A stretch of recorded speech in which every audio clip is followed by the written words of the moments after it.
no campo da economia política.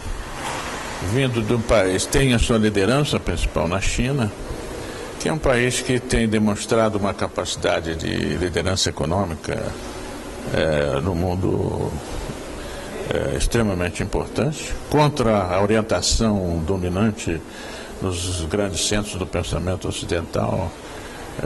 A China conseguiu manter durante 30 anos um crescimento econômico de cerca de 10% ao ano, o que revela que eles entendem alguma coisa de economia, né? Depois você tem uma participação japonesa muito forte, que também é outro país que tem uma grande demonstração de eficiência econômica. E tem também uma participação dos Estados Unidos, também, de norte-americanos, europeus também. E agora a América Latina e agora particularmente o Brasil. Espero que o Brasil não fique fora desse mundo de acerto econômico que existe ao lado desse fracasso econômico dominante nos grandes centros do Ocidente, né?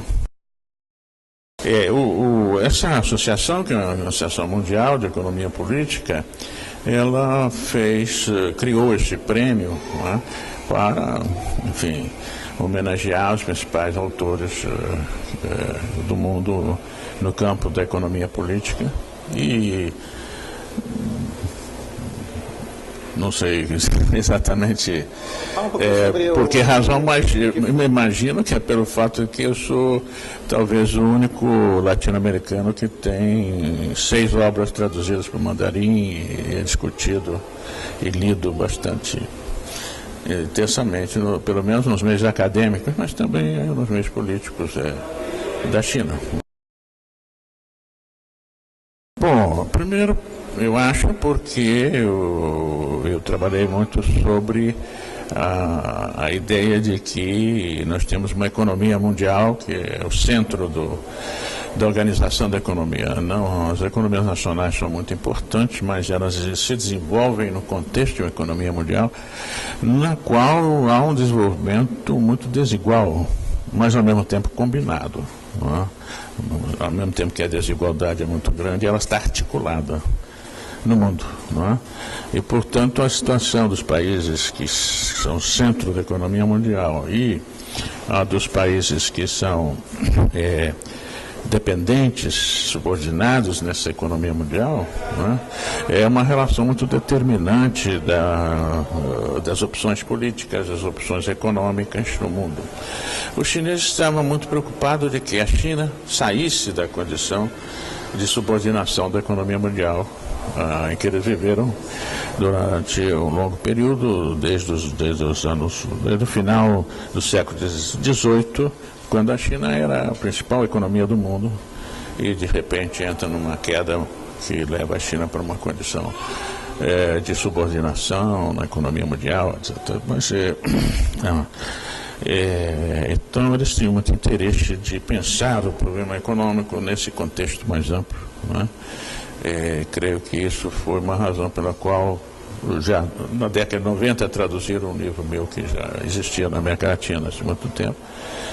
Tinha se traduzido para o japonês também, então havia um contato com o Japão maior, sabe?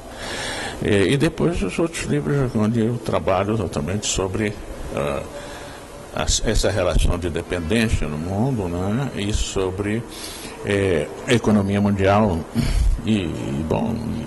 Agora o último que eles traduziram é exatamente uma crítica do neoliberalismo, auge e decadência do neoliberalismo, né?